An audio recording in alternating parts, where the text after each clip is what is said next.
Mucho en juego. Salud, bienestar y deporte en Aragón Radio.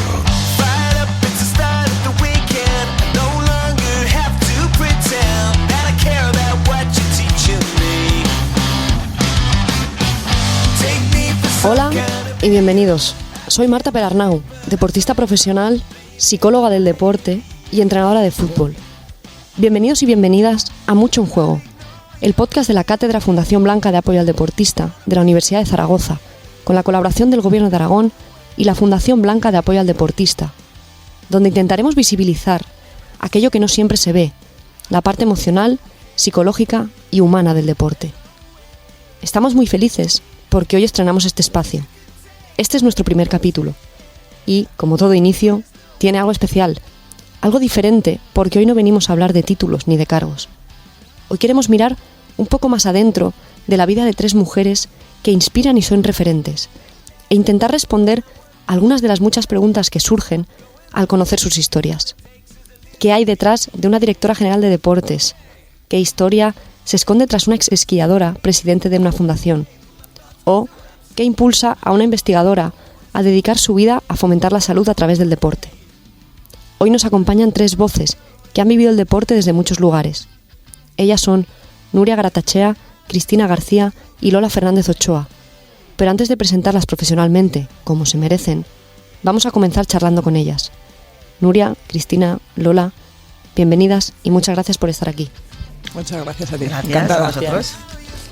Si os pidiera ahora mismo que os presentaseis, pero sin hablar de cargos, sin hablar de profesión, ¿qué diríais de vosotras mismas? Venga, arranco yo. Pues yo soy Lola y creo que soy deportista. A pesar de que hace 500 años que lo dejé, yo creo que en mi ADN va eso, que soy deportista por todo, por la pasión que creo que tengo para vivir, la pasión que tengo para trabajar, para ser madre, para ser mujer, esposa. Y yo creo que eso, que los valores que tengo como deportista es lo que me lleva el día a día. Así que me definiría como eso, como deportista y, por supuesto, hermana de. Bueno, pues yo soy Nuria y es difícil muchas veces, nos resulta más fácil hablar de cargos que de algo personal, pero si me tengo que definir, y por lo que escucho también a mi alrededor que me dicen, yo me definiría como una apasionada de la vida.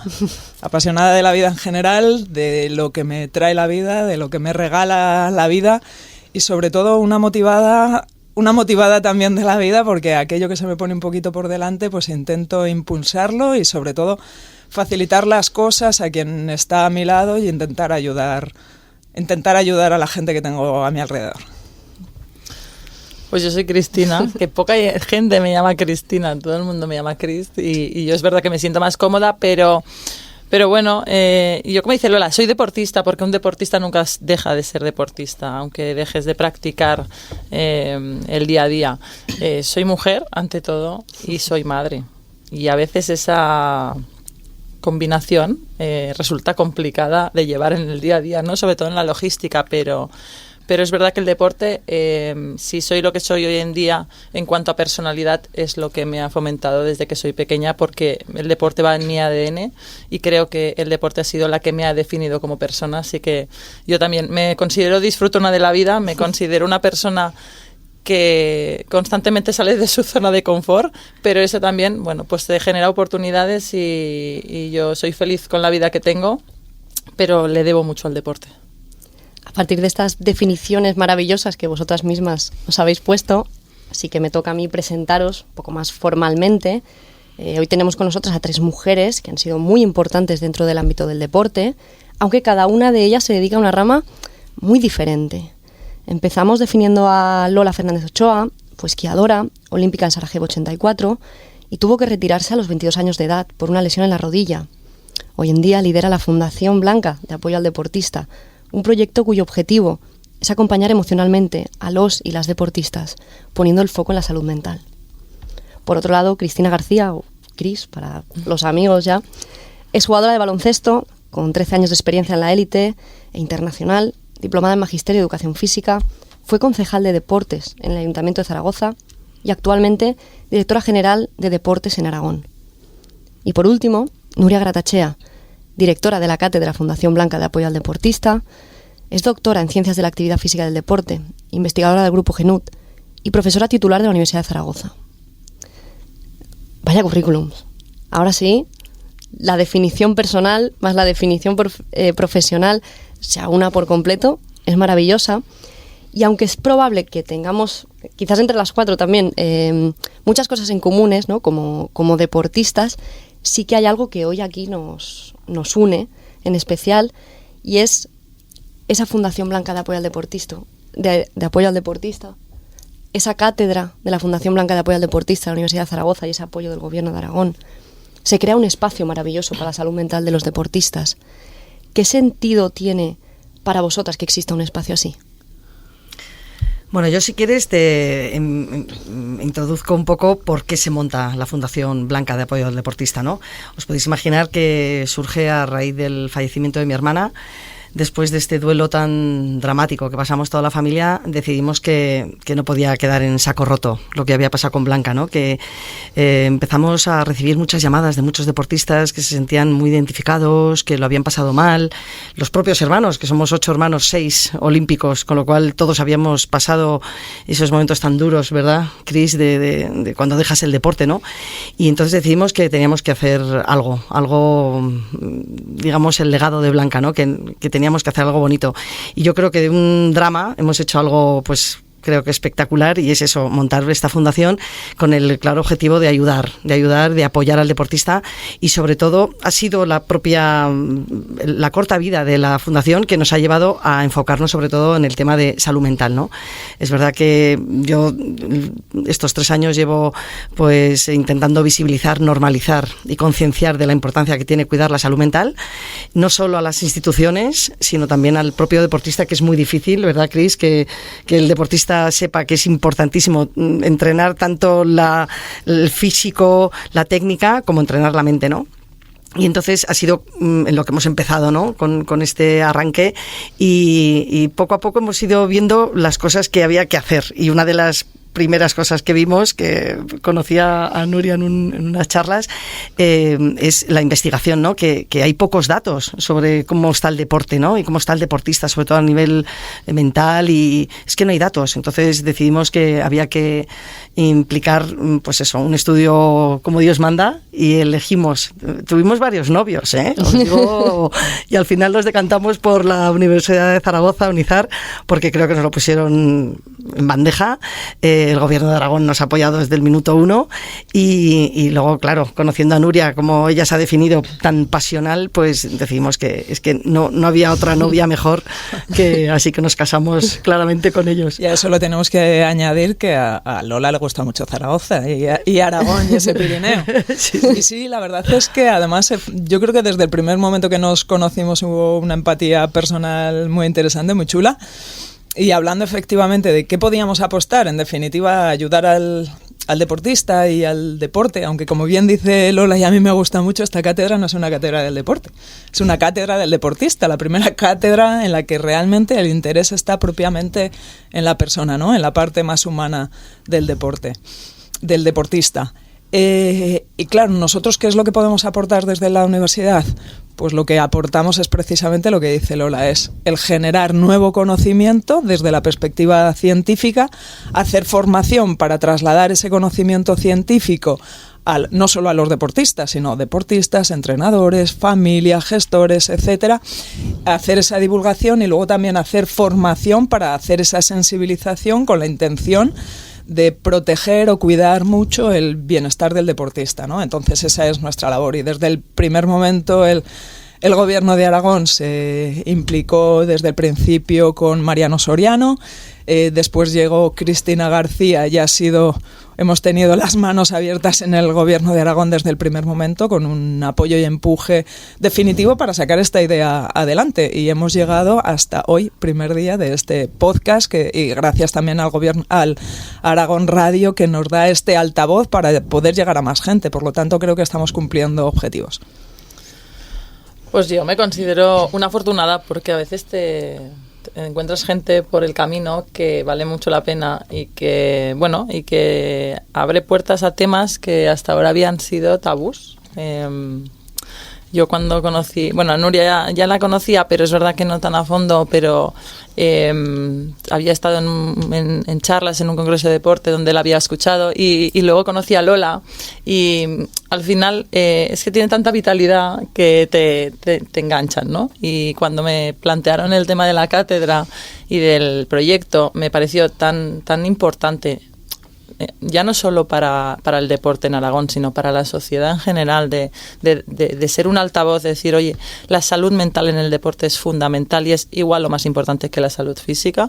Pues bueno, yo creo que eso abría una puerta que hasta ahora había estado cerrada y que nadie había tenido la oportunidad de tratar. Así que me parece, para mí, y al final en deportes, en la administración tienes que tocar muchos temas, pero para mí me parece de lo más importante que vamos a hacer en estos 4 años, porque si supiéramos el número de deportistas que sufren en su vida deportiva, no solo en la profesional, que en este caso hablamos de la profesional, sino en la amateur, nos sorprenderíamos. Y yo creo que en mayor o menor medida todo el mundo ha necesitado soporte en la salud mental en su vida deportiva y no, bueno, pues hasta ahora seguramente no se ha tenido en cuenta como debería. Así que yo estoy feliz de trabajar con vosotros, de apoyar este proyecto y también de estar cerca de la Universidad de Zaragoza, porque para nosotros la universidad es fundamental. Yo creo que este proyecto, el éxito es que es un proyecto de mucha gente, ¿no? Ahora estamos aquí en Aragón Radio, que también os agradezco la difusión y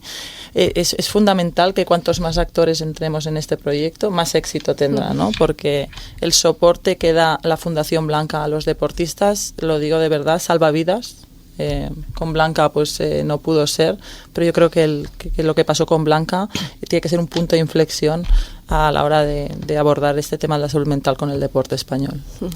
Y precisamente, tomando el hilo de lo que dice Cristina, es lo que intentamos poner números, como bien dice también Lola, a la problemática que hay dentro del ámbito deportivo, ¿no? Estamos haciendo el estudio de investigación que comentábamos antes, tenemos respuestas de más de 600 deportistas, en las que ya tenemos los primeros resultados preliminares, donde por primera vez en España tenemos datos de cómo está la salud mental y el bienestar de nuestros deportistas, que otros países europeos pues ya nos llevan mucha ventaja y ya sabemos qué es lo que ocurre.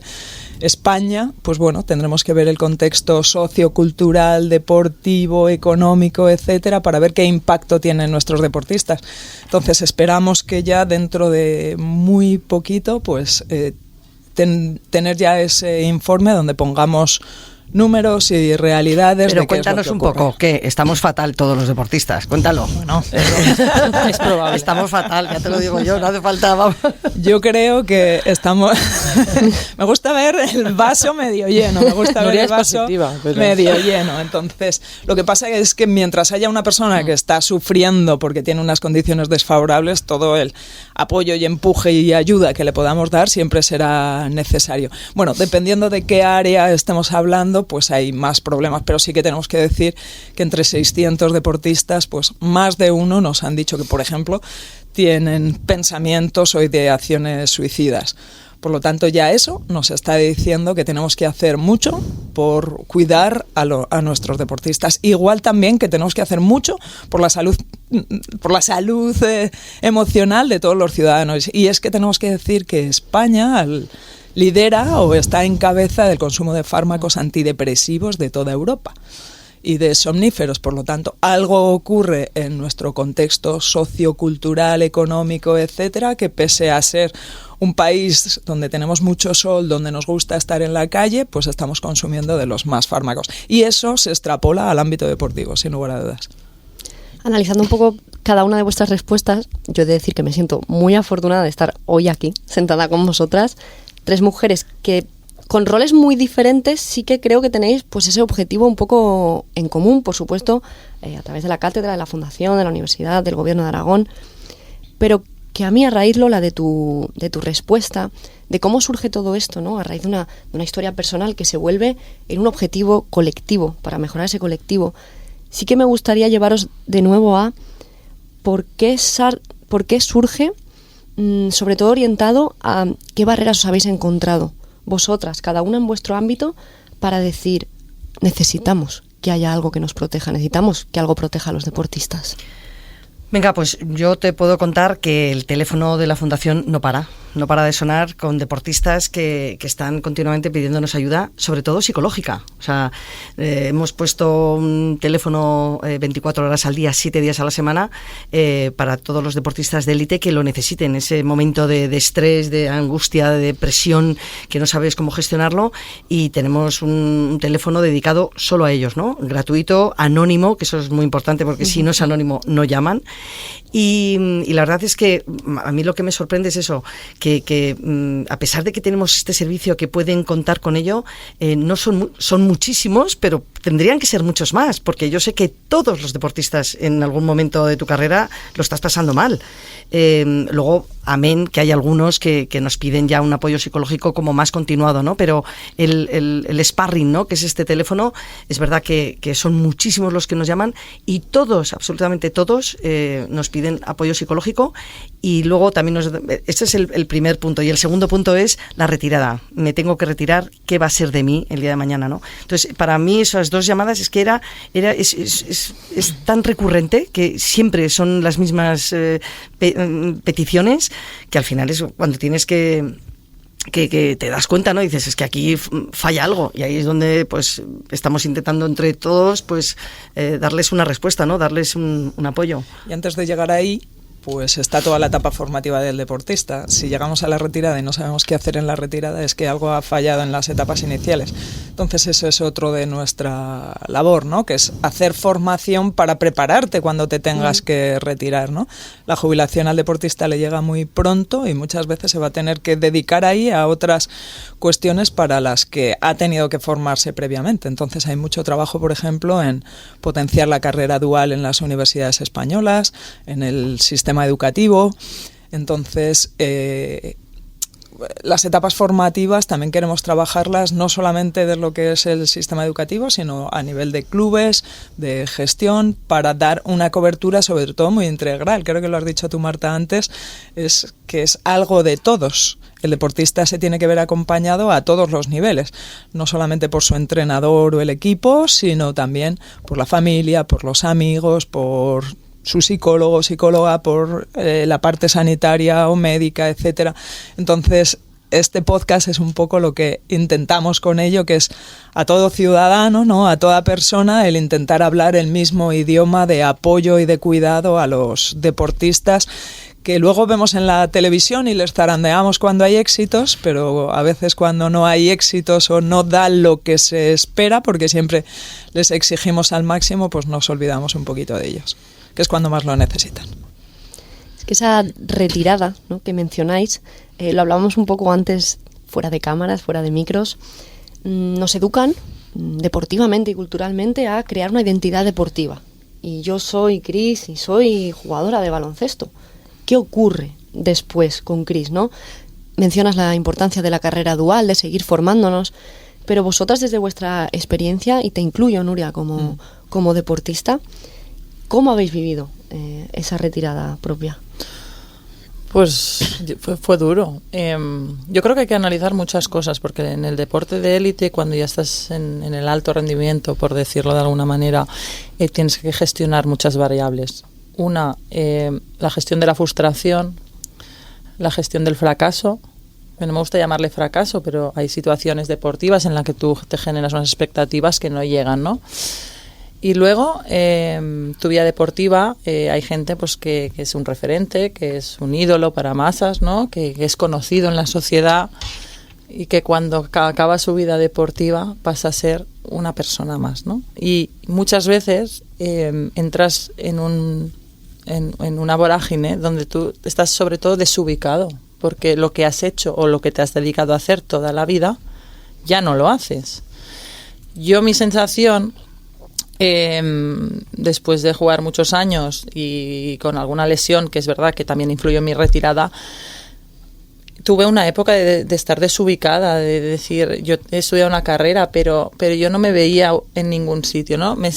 Realmente no me sentía útil, no encajaba, no sabía cuál era mi espacio. Y esa parte es muy compleja, porque mentalmente esa gestión es muy difícil. Y tenemos casos, y yo creo que un caso, tú estarás de acuerdo, es el de Jesús Royan. Jesús Royan era un jugador internacional, portero de waterpolo de la selección española, una persona súper conocida, un ídolo para mucha gente, que cuando finalizó su carrera deportiva yo creo que nunca encontró su espacio. Y yo me acuerdo de una frase de, es que yo he jugado waterpolo toda mi vida, eso es lo que sé hacer, ¿no? ¿Y ahora qué? Bueno, pues es súper importante, sobre todo yo creo que en el deporte, tanto cuando estás en tu carrera deportiva, pero también cuando te retiras, es el entorno. Es fundamental el entorno. Yo siempre considero que cuando una persona tiene una carrera de éxito, normalmente es porque también ha tenido un entorno favorable. Pero es tan importante el acompañamiento. Yo a veces digo, sobre todo, que la gente no se sienta sola, que la gente no sienta que ya ha desaparecido, que ya ha entrado en esa etapa del olvido, ¿no? Parece que es verdad que cuando están compitiendo, y como decía Nuria, ¿no? Los tenemos arriba de todo, y cuando esa persona no obtiene los resultados o se retira, se olvida por completo. Bueno, pues esa gestión mentalmente es muy compleja. Bueno, aquí también tienen mucho que ver los medios de comunicación, ¿eh? ¿No creéis? Que es verdad que cuando Alcaraz ayer arrasó, estamos todos con Alcaraz, luego Alcaraz falla y los primeros somos el público, los medios de comunicación que enseguida te entierran. Yo, a raíz de lo que estabais comentando vosotras, yo también tengo aquí una discrepancia. Es verdad que es muy importante que el deportista tenga una carrera dual. Hay deportes que te lo permite. Ojo, hay otros que no, ¿eh? Yo siempre cuento que cuando mi hermana Blanca y yo íbamos por el mundo, Estados Unidos, Canadá, nos íbamos a todas partes, llevábamos nuestros libros. Y yo me acuerdo, filosofía. Y yo cada vez que me ponía a estudiar San Agustín, es que roncaba al minuto y medio. No te quiero contar cuando me tocaba Platón. O sea, que es verdad que cuando estás entrenando 8 horas al día, 5 en la nieve, luego 3 físicos y tal y cual, ponerte a estudiar es difícil. O sea, que hay deportes que no es tan fácil estudiar, ¿eh? Eso es verdad. Los deportes de equipo a lo mejor también estáis más orientados, ¿no? A que sois universitarios, el rugby, el baloncesto, tal, pero luego hay deportes, los individuales sobre todo, que es muy complicado hacer una carrera dual. Pero independientemente que la consigas, porque los hay superhéroes que consiguen ser médicos, ser arquitectos, sacar la carrera. Yo me estoy encontrando ahora con la fundación que muchos de ellos me dicen, Lola, sí, yo tengo una carrera, pero me he retirado con 37 años, sin experiencia, y no me da trabajo ni Dios. Mira, el lunes me llamó una diploma olímpica de París con una carrera y me dijo que no consigue, que es que no consigue trabajo. Por favor, o sea, pero desesperada, que no consigue trabajo, porque le piden experiencia y no la tiene. Y claro, yo creo que también aquí, si hay oyentes que nos están escuchando, que son empresarios, que les den una oportunidad, porque yo creo que los valores que tiene un deportista, ¿no? De trabajar en equipo, de capacidad de esfuerzo, de trabajo, yo creo que tiene por lo menos que darles una pequeña oportunidad. Yo creo que cualquier empresario que nos oiga, que tenga en su equipo un deportista, aunque no haya sido un Alcaraz, con que hay muchos que no lo hemos conseguido. O sea, yo siempre lo cuento, mi hermana Blanca fue la primera mujer en conseguir una medalla olímpica, sí, pero yo entrenaba más que Blanca. Porque mi hermana, cuando terminaba de entrenar, yo, como tenía una lesión, me tiraba 1 hora más haciendo pesas con la pierna. O sea, que ¿quién es la segunda de bádminton en España? Nadie lo sabe. Todo el mundo sabe que es Carolina Marín. Pero, ¿y la segunda? Te puedo asegurar que si no entrena lo mismo, entrena casi igual. Y esta chica no va a llegar, a lo mejor, a Carolina Marín no le va a faltar trabajo nunca. Pero, ¿y la segunda? Pues nadie le va a dar trabajo. Entonces yo aquí estoy haciendo una labor que he venido a hablar de mi libro como Paco Umbral, ayudar al deportista, por favor, ayudarle, darle una oportunidad que no os va a fallar. Un deportista tiene unos valores maravillosos que hay que darles esa oportunidad. Y ahora aprovecho que tengo aquí al gobierno de Aragón para que también yo creo que las instituciones tienen que hacer algo para que esos deportistas tengan una carrera. Porque claro, si te retiras con 18 es muy fácil encarrilar tu vida, pero cuando te retiras con 35, 36, ¿qué haces? Yo precisamente también quería introducir la idea que acabas de decir tú, Lola, porque claro, el que sale en los medios de comunicación, el que tiene éxito, el que llega, el que es reconocido y va por la calle y todo el mundo le conoce, lo tiene complicado, sí, pero lo tiene menos complicado que aquellos que, como Lola, tú bien dices, que son muchas más personas, han entrenado lo mismo o más que el que está en la élite, y nadie ni va a tener el reconocimiento social, ni económico, ni nada, y ahí también nos gustaría poner el foco dentro de la cátedra, no solamente en los que acaban teniendo rendimiento, sino en aquellos aspirantes a donde su salud mental, además, su bienestar, está todo mucho más complicado. Sí que me gustaría hablar también, porque somos Universidad de Zaragoza, al fin y al cabo, del tema que decimos de la carrera dual. Claro, cuando decimos que es más complicado seguir la carrera dual, pues es cierto, porque la dedicación horaria, de esfuerzo, económica, etcétera, se complica. Y a mí me gustaría también hacer un llamamiento a las universidades, al sistema educativo, a favorecer y desarrollar una carrera dual real, como se hace en otros países, por ejemplo, universidades americanas, de que el deportista realmente sea considerado por su condición de deportista, además de estudiante. No estoy diciendo que se regalen los títulos, ni mucho menos. Ese deportista tiene que salir formado, pero sí que se le facilite el proceso. A lo mejor en 4 años no puede sacar un grado universitario, pero a lo mejor lo puede hacer en 5 o en 6, porque su calendario competitivo de entrenamiento se ve mediatizado, pero creo que en España al menos sí se debe hacer un esfuerzo institucional, pues a lo mejor por medio de la CRUE, en darle una vueltecita más a la carrera dual para que nuestros deportistas españoles de élite, cuando se enfrenten a esa retirada, tengan una formación que, unido a los valores que ya tiene de por sí el deportista, pues le haga un poco más llana o más fácil su labor hacia la vida, hacia la siguiente vida que hay después de la deportiva, que sabemos que la vida deportiva se va a acabar y es prepararse para lo que va a venir después o antes. Lola también lo dice. ¿Cómo lo dices? Que no es el plan B. No hay que tener un plan B, que a lo mejor es plan A, ¿no? Es que es un tema muy complejo, ¿eh? Hay una parte que creo que es qué peso le damos al deporte en España. O sea, yo creo que hay que plantearse eso de inicio, ¿no? ¿Qué peso le damos las administraciones? ¿Qué peso le da la sociedad?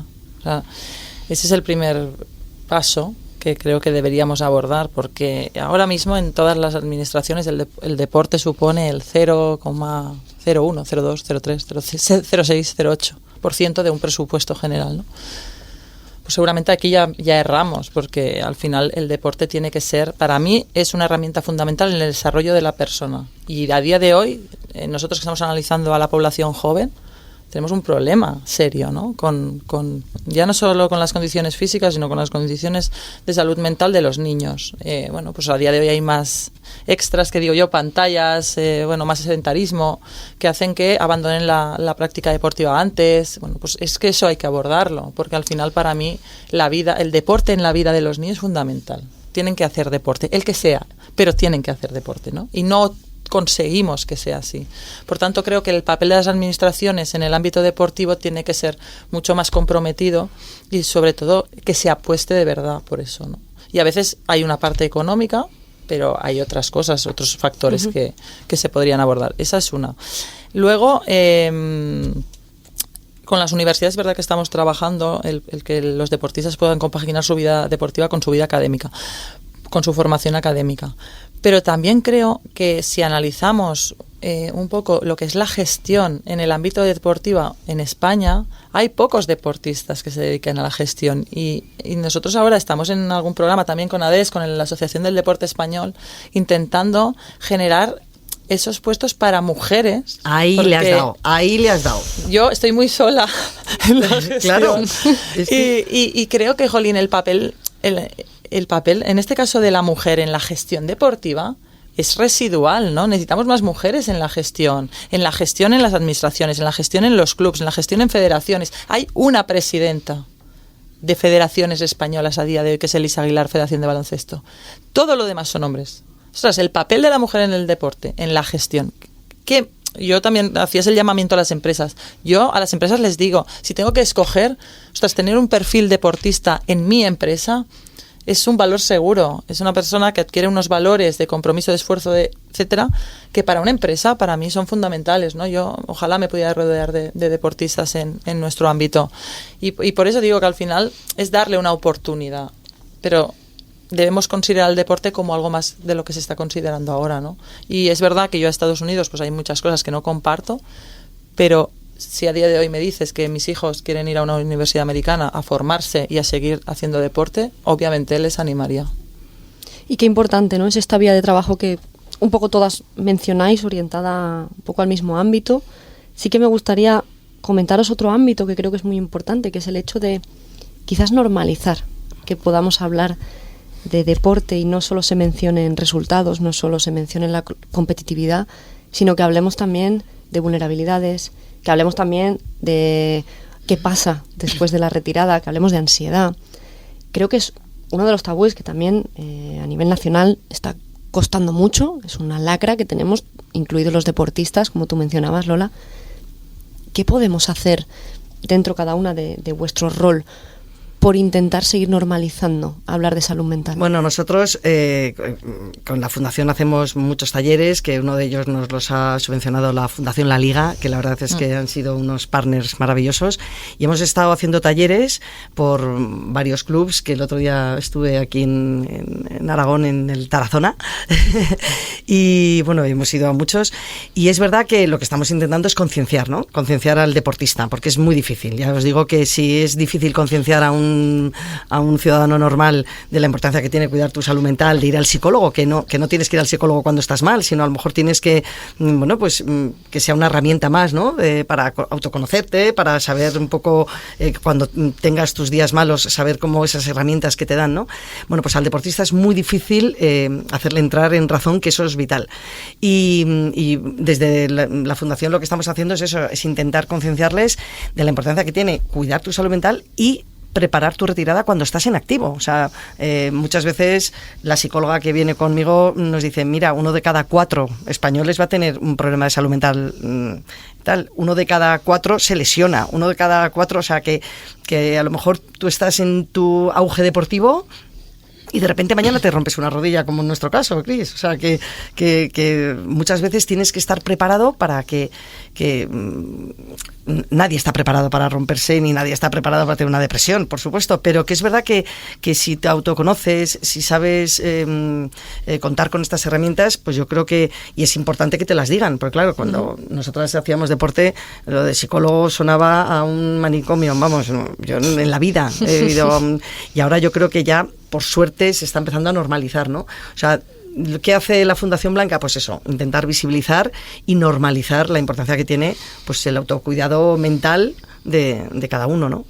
En esta línea yo creo que también es importante el cambio social que hay a nivel general. En definitiva, el deporte no escapa de la sociedad española. Sí que ha habido un cambio en los últimos años de cómo se está tratando la salud mental y los problemas de salud mental, tanto a nivel nacional como aquí también en Aragón. Entonces, en la medida en que la sociedad vaya normalizando estos problemas, de voy al psicólogo, tengo que ir al psiquiatra, pues creo que el escenario deportivo también será diferente. Lo que ocurre que es que el ámbito deportivo tiene unas características que lo hace quizás más vulnerable a que el deportista tenga más barreras de decirlo. Porque si yo digo que me encuentro mal, mi seleccionador, mi entrenador, a lo mejor no me saca, a lo mejor ocurre tal, no me llevan a no sé qué competición. Entonces hay circunstancias del ámbito deportivo que hace que quizás el deportista sienta o perciba más barreras. Por lo tanto, no solamente la formación tiene que ser al deportista de habla, normaliza, no, es que a lo mejor el entrenador, el preparador, el fisio tienen que asumir y tienen que integrar que es posible que esa persona lo esté pasando mal y que le tenemos que dar todo el apoyo para, lo primero, para que esté bien como persona, y porque solamente puedo alcanzar buen rendimiento cuando estoy bien psicológicamente, tengo fuerza, etcétera, ¿no? Entonces, la sociedad está cambiando, el deporte está cambiando, pero necesita, desde mi punto de vista, una palanca de cambio que acelere los cambios y los procesos, y que no solamente nos podemos centrar en el deportista. Nos tenemos que centrar en el equipo técnico, nos tenemos que centrar en la familia, nos tendremos que centrar también en la sociedad en general. Por lo tanto, todos estos espacios son muy interesantes, porque también los medios de comunicación, por ejemplo, bueno, pues no tienen ninguna formación en lo que es el ámbito deportivo o psicología, y a lo mejor pues hay titulares tremendamente dañinos para el deportista de tal deportista, esto ha ocurrido, esto es un titular real. Se ha ido a jugar a no sé dónde y no ha alcanzado el rendimiento que se esperaba. Por lo tanto, ese deportista o te aíslas de la sociedad, de las redes sociales, o el daño que se puede hacer a una persona solamente con las palabras, pues es muy duro. Yo, haciendo un poco colación de lo que dices, Nuria, me gustaría hacer un apunte que en estos talleres que hemos hecho, que llevamos ya 2 años con la Fundación La Liga haciéndolos, de todos los clubs que hemos ido a muchos, solo ha habido 2 en los que el equipo técnico ha entrado a los talleres, cuando nosotros siempre pedimos que entren, porque claro, un entrenador tiene que ser el primero en ver que un jugador o el lenguaje corporal de cualquier persona. O sea, yo esta mañana me he levantado, pues eso, y si me ves andar por la mañana y dices, jo, está aquí mal ha dormido, ¿no? O sea, que yo creo que se ve enseguida, a pesar de que estamos ideales, porque nos han maquillado para este podcast. Estamos ideales.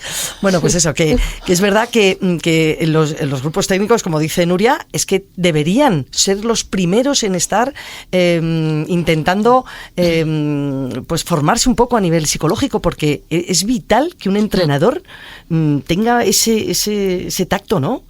A mi hermana Blanca no la podían corregir como a mí. No, yo soy mucho más bruta.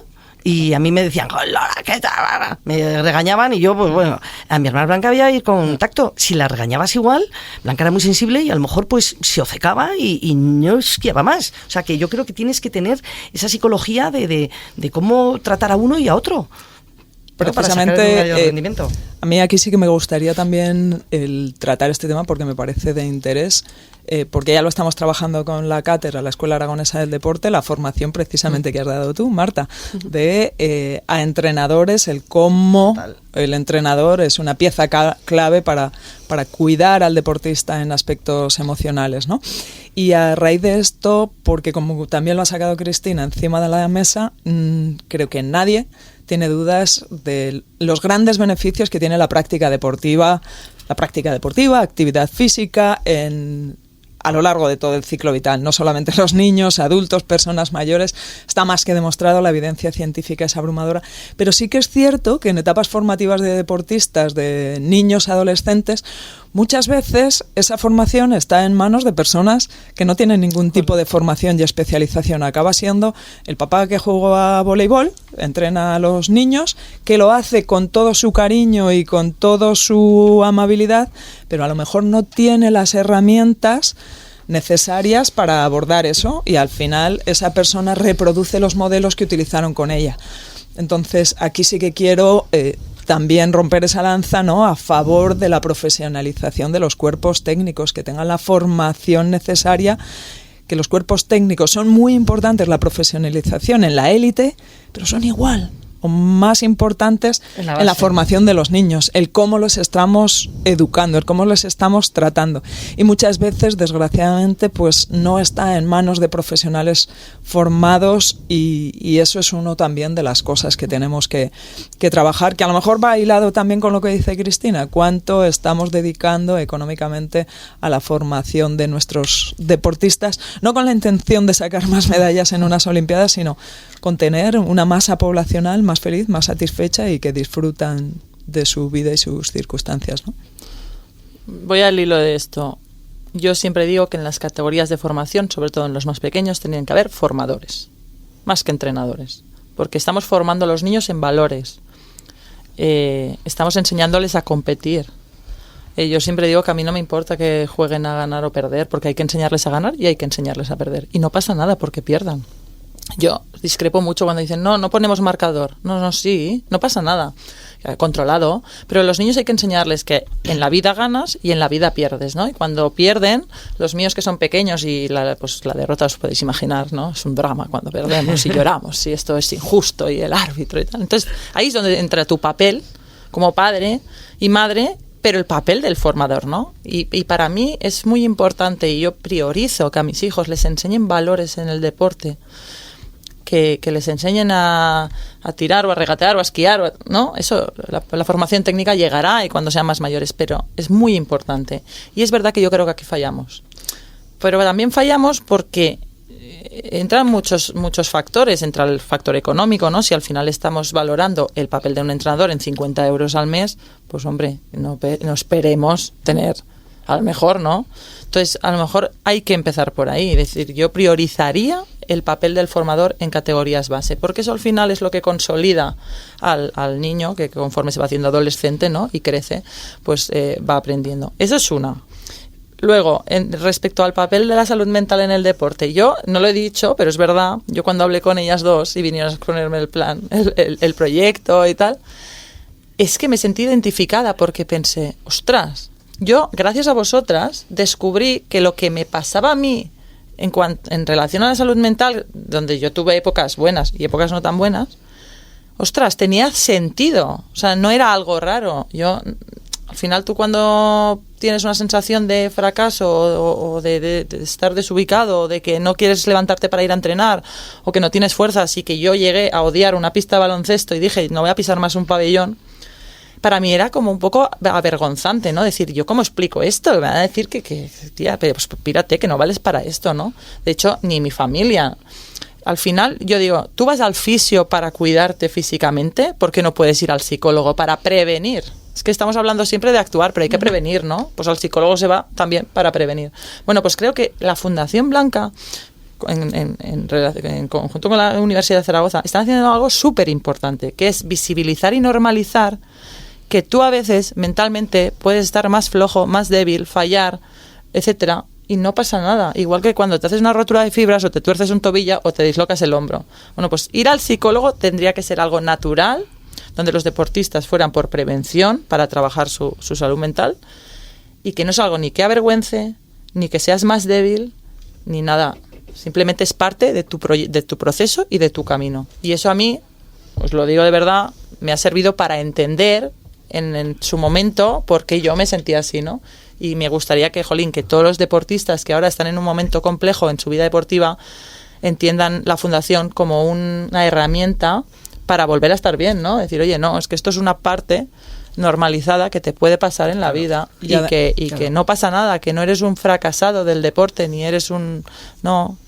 Y que a lo mejor no tienes que recurrir, Cris, en el momento que ya estás fatal. O sea, yo creo que cuando empiezas a ver indicadores, en estos talleres que hacemos, la psicóloga dice muy claro cuáles son los indicadores, ¿no? Pues eso, que empiezas a dormir mal. Exacto. Hombre, está claro que un día puedes dormir mal, pero que recurrentemente duermes mal, que no tienes ganas de ir a entrenar, que estás irascible, que de repente el entrenador te dice algo o un compañero te dice algo o que comes mucho, o que comes poco. Esos detonantes, esos indicadores te dicen que algo está fallando, o sea, y es el momento de atacar, porque eso rápidamente se lo puedes reconducir, ¿no?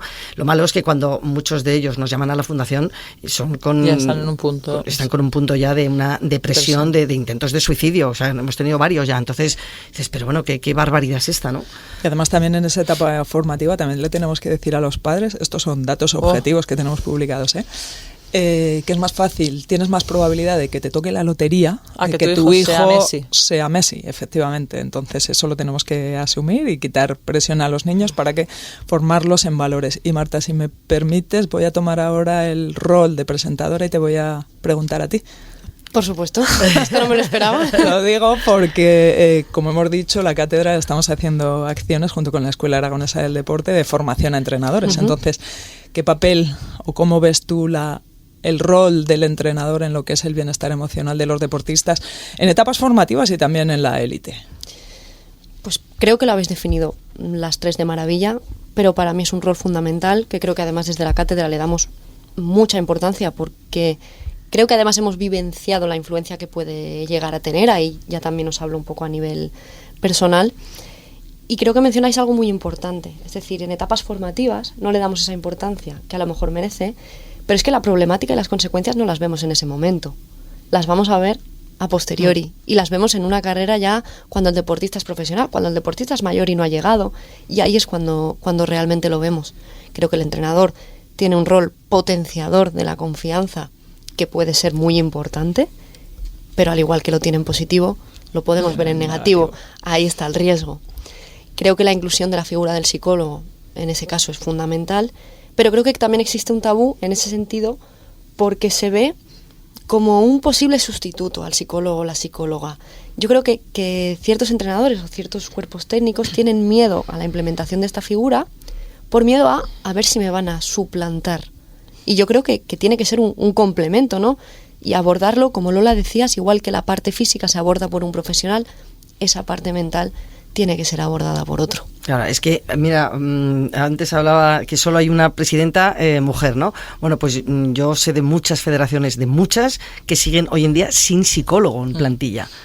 Es que, claro, es que es una locura. O sea, es que yo creo que cualquier federación que se precie a tener buenos atletas, tienen que tener un psicólogo, pero como parte del equipo técnico, ¿no? Y luego además hay otro detalle. En el documental de la Fundación, que está en, lo decimos, que está en RTV Play, que está a acceso a todo el mundo, y les invitamos a que lo vean porque es muy bonito. El documental se llama El viaje, la medalla de la salud mental. La medalla de la salud mental. Ahí queda de manifiesto cómo se dice que muchas veces el psicólogo en equipos, en federaciones, puede ser también, o se ha visto como un elemento añadido de presión de ponemos un deportista para que rindas más. Sin embargo, nuestra visión es diferente. Nuestra visión es poner un psicólogo para que estés mejor, para que seas mejor persona, para que estés más a gusto con tu vida, ¿no? Cuidar esa parte humana. Por lo tanto, la visión también tradicional hasta ahora ha sido: vamos a cuidar también su cabeza, su mente, para que rinda más, que si no, no rinde. Estrujar al deportista también al máximo para conseguir ese rendimiento, olvidándonos de lo que es la persona. Mira, el otro día es un detalle que a mí me dejó loca. Estábamos en un taller con una federación, no eran futbolistas, era una federación, y yo les pregunté,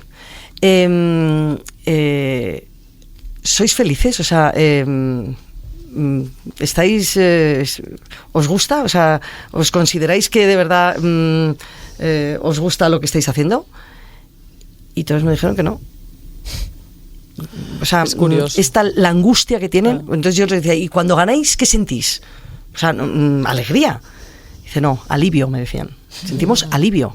O sea, es como, menos mal que hemos ganado este partido, o menos mal que hemos conseguido la marca para conseguir esto, ¿no? O sea, que es que el deportista, una vez que te metes en la élite, ya es que dejas de disfrutar. O sea, es que no... Ahí viene el problema. Ese es el problema, que cuando empiezas de pequeñito, pues disfrutas, tal, y ya una vez que te metes en la élite, la gente, estos aficionados que van a un partido de fútbol y chillan en la Romareda y que ponen a caldo al jugador, no son conscientes del daño que hacen, porque es que ellos tienen que ser conscientes de que vale, tú eres un aficionado, que te gusta y tal, pero que es que son personas, son 22 jugadores que están ahí, pobre hombres, y es que les ponen a caldo. Hay gente que piensa que por insultarlo o decirle va a subir el rendimiento. Es al contrario. Es completamente distinto.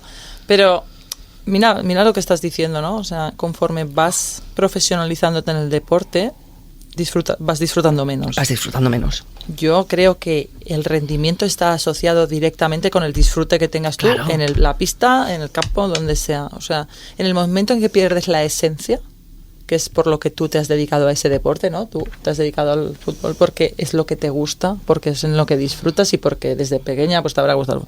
En el momento en que tú pierdes eso, tu rendimiento, estoy convencida que baja. Es que claro, al final perdemos esa esencia. Es que el deportista va ligado íntegramente a la persona. Es muy duro ir decir a alguien que cuando ganas sientes alivio. Alivio. Ostras, algo estamos fallando, ¿no? O sea, me dijeron, sí. Pero de verdad lo digo también, ¿quién es consciente de eso? Porque a lo mejor esto lo han verbalizado y el entorno, ¿no? La federación, los clubes, ¿no? Se han quedado como sorprendidos de que no, pues esto es que pasa, es que esto hay que tratarlo, hay que abordarlo. Claro. Esto creo que queda muy bien de manifiesto en el documental que hay recientemente estrenado más o menos de Alcaraz. Precisamente lo que viene a decir es eso, un chaval que disfrutaba en las pistas de aquí me como la pista, aquí vengo a jugar, me lo estoy pasando bien, a que llega un momento que ya la presión no, y empieza a decir, es que tengo el Roland Garros y ahora a mí lo que me apetece es irme con mis colegas a la playa. Que es natural. Y le han criticado. Y le han criticado efectivamente, porque si tú quieres llegar a la élite no puedes y te quieres mantener ahí, tú tienes que hacer unas cosas que te lleven a eso. Claro. Y él en el documental lo manifiesta y dice, claro, lo quiero hacer a mi manera, porque las renuncias que tengo a hacer en mi vida personal para llegar a la élite no sé si estoy dispuesto a mantenerlas. Claro. Y estamos hablando de Alcaraz. pensemos en todos esos deportistas que están haciendo muchas renuncias sin llegar a tener un éxito, ¿no? ¿Pero qué haces con niños? Yo, por ejemplo, estuve en la residencia Blume de los 14 a los 18. Es una edad muy compleja, porque yo entré con 14, que era una niña, maduras de golpe lo que no está escrito, y en esa edad tú tienes también otras necesidades, otras curiosidades, ¿no? De pues salir con las amigas. Yo eso no lo podía hacer, ¿no? Y yo veía, me acuerdo que además lo hablamos mucho con amigas, que salíamos a las 7 de la mañana a la pista de atletismo y veías a las 8 que pasaban los que iban al instituto de enfrente, y yo me acuerdo que decíamos, ojalá fuéramos estos, porque yo ahora me iría al instituto, me compraría una palmera de chocolate y luego me iría a no sé dónde y sería feliz, y lo decíamos, ojalá.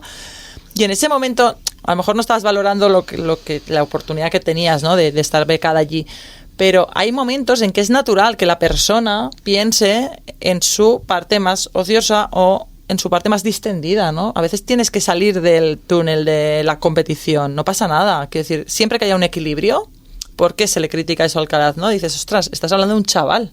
No deja de ser un chaval top que está en el auge del tenis. Pero no deja de ser un chico joven que también necesitará divertirse. Mira, yo tengo una anécdota que ahora que dices esto me viene a la mente.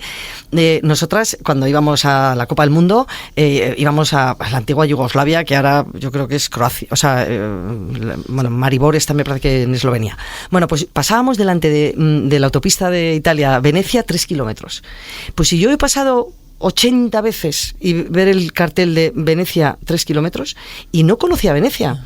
De repente, un entrenador, que por suerte era un hermano nuestro, que se había retirado y había visto esto, él había sufrido en sus propias... Dijo, vamos a parar.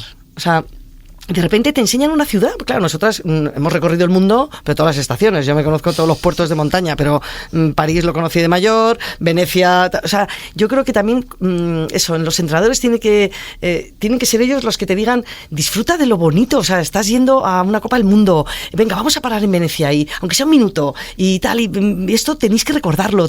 O sea, que sean ellos los que te animen y te enseñen que lo que estás viviendo es anormal. Que un chaval de 17 años está en el instituto comiéndose palmeras de chocolate y que tú estás viviendo algo maravilloso, que estás viajando, que estás aprendes idiomas. O sea, yo creo que cuando estás en el personaje de deportista, esto no lo ves, te lo tienen que hacer ver. Te tienen que hacer ver cómo atender a la prensa, que claro, tú cuando tienes un minuto de descanso, te viene Radio Aragón a hacerte una entrevista y dices, ni de coña. No, tiene que haber alguien que te diga, es importante, que te des visibilidad. O sea, tiene que haber esos coach, ¿no?, que ahora están tan de moda, que tienen que ser los propios entrenadores, o a lo mejor es el fisio, o es... Pero, claro, porque el chaval es que está en su... Y yo creo que es importantísimo eso, que el entorno te ayude a disfrutar de ese momento tan bonito que es, que a lo mejor llegas, o a lo mejor no, pero disfruta de ese camino, ¿no?, que es tan bonito, y te das cuenta de lo que has disfrutado cuando te retiras, ¿o no, Cris? Cuando te retiras dices, joder, sí, yo he tenido una infancia, o sea, yo he tenido una adolescencia envidiable, pero cuando estás metida en eso no disfrutas, estás angustiado.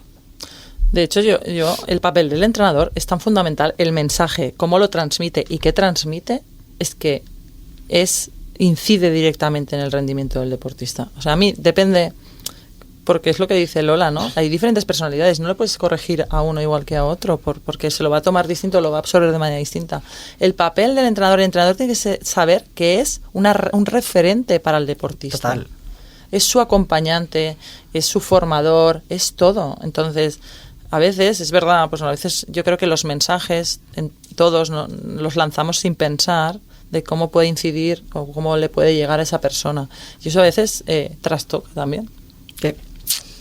Y hay algo, bueno, todo es muy importante, ¿no? No quiero decir solo que esto es importante, pero hablamos al final de humanizar el deporte, Lola, lo que tú comentas, de poder pararme en Venecia, poder disfrutar de la ciudad, y lo que tú comentas, Cris, también, no alejarnos de ese disfrute que sí está totalmente relacionado en términos psicológicos con ese estado de flow, que lo habréis escuchado, que es el jugar en automático, y que el deportista consiga estar presente en lo que es la tarea o la función de lo que es un partido, de lo que es una carrera, y la disfrute.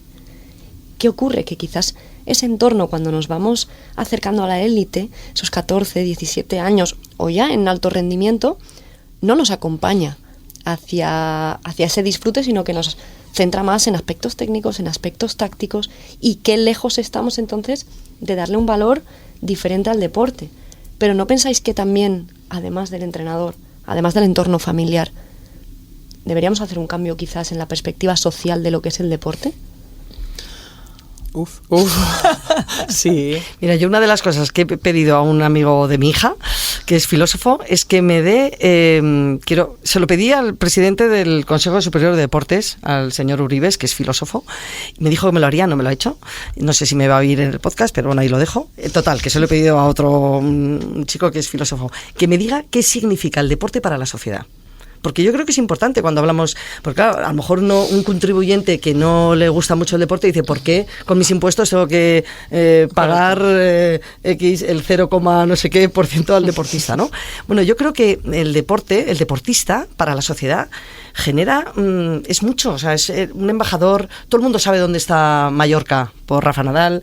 Yo creo que España nos hemos situado gracias a nuestros logros deportivos, entre otras muchas cosas, ¿no? Pero yo creo que el deportista nos da felicidad. O sea, tú un día ayer lloviendo y de repente juega tu equipo y gana y te vas contento a la cama. O sea, yo creo que son ¿no? unos catalizadores de emociones tremendas de cara a la sociedad. Entonces yo creo que al deportista se le tiene que poner donde tiene que estar. A mí me parece tremendamente interesante lo que dices, porque al final estamos hablando de sociedad, y yo creo que ahí tiene un papel esencial lo que es la educación física. No solamente educación física de enseñarte a la práctica deportiva o hacer motricidad, sino más allá efectivamente de lo que puede representar el movimiento y la actividad física del deporte para una sociedad. La Organización de las Naciones Unidas lo reconoce como un elemento para la paz de las naciones, por ejemplo, ¿no? Entonces, el valor que tiene el deporte es inmenso como sociedad para unirnos, para estar todos en sintonía. Tiene una labor y un papel bien entendida tremendo, y ahí a lo mejor desde las instituciones, desde la base, la educación física, hay que dar esa formación. ¿Qué ocurre también? Pues que lo que es la educación física en sí, hasta hace pocos años, pues también estaba en manos de el profesor de historia, el profesor de no sé qué, personas que no habían sido formadas. A día de hoy, los profesores de educación física ya tienen un grado o una licenciatura en educación física o ciencias de la actividad física del deporte. Por lo tanto, es cierto que como sociedad vamos cambiando y se va notando ese cambio. A lo mejor es porque soy muy positiva, no lo sé, pero a mí me gustaría de que ese cambio pues fuese más rápido, porque los valores que tiene el deporte con la máxima expresión serían las Olimpiadas, pues creo que es inmenso, ¿no? El deporte es el único sector que es capaz de poner de acuerdo a la sociedad. Sí. Esa es la frase. ¿Por qué? Porque con Iniesta en el Mundial del 2010, toda España estaba en su televisor viendo y animando al país, ¿no? Todo el mundo estaba de acuerdo en sintonía. Todo el mundo compró la banderita, ¿no? De España.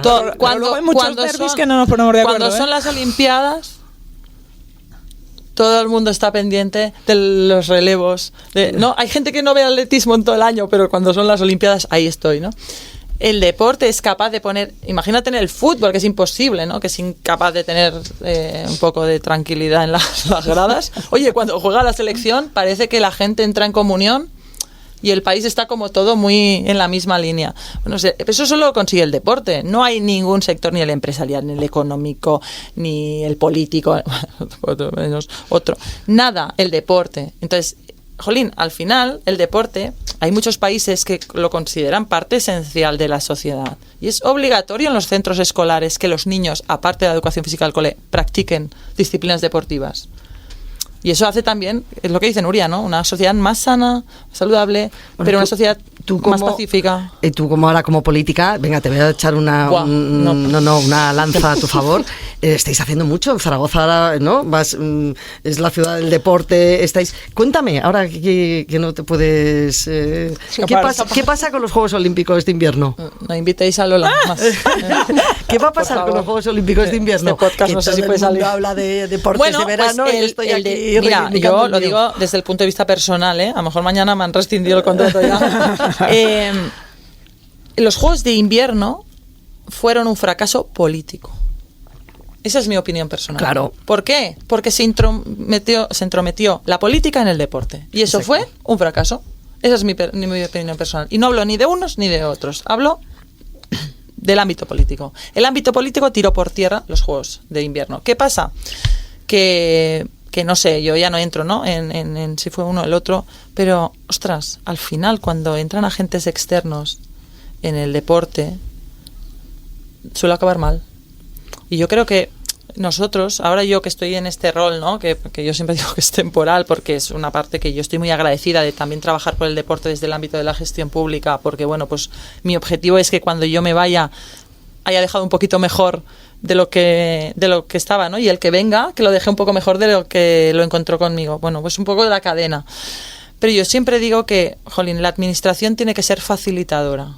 Es decir, nosotros no podemos poner impedimentos, tenemos que facilitar. También hay veces que hay que decir que no, ¿eh? Yo muchas veces digo, no, esto no, porque yo considero que no, hay que hacerlo así, ¿no?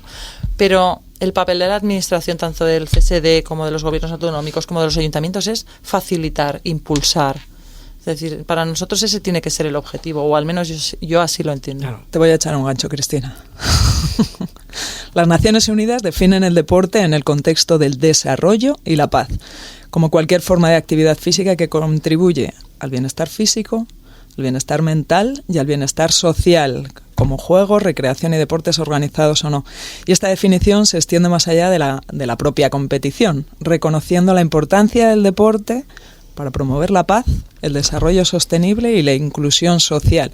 Solamente tenemos que escuchar las noticias de nuestro día a día en el caos geopolítico en el que estamos, y el deporte precisamente pues tiene esta labor que así lo define la Organización de las Naciones Unidas, ¿eh? Es que el deporte es el mayor transformador social que tenemos. Totalmente. Y tenemos la suerte de tener a 3 referentes que ahora mismo estáis en cargos de responsabilidad y que nos estáis ayudando a humanizar este deporte. Así que desde aquí, daros las gracias. Ha sido un auténtico honor teneros aquí a las 3 y ojalá podamos volver a vernos muy pronto. Seguro. Muchísimas gracias. Muchas gracias. Y así, con las voces de Lola, Nuria y Cristina, cerramos este primer episodio de Mucho en Juego. Hoy no hemos hablado solo de deporte, también de vida, de todo lo que se mueve por dentro cuando una persona se entrega a un sueño. Nuestras invitadas son personas que hoy en día ocupan cargos de responsabilidad, sí, pero hubo un momento que fueron niñas que entrenaban, mujeres que se esforzaban en silencio y profesionales que un día dijeron, esto tiene que cambiar. Gracias y nos vemos en el próximo episodio de Mucho en Juego. En Aragón Radio, Mucho en Juego.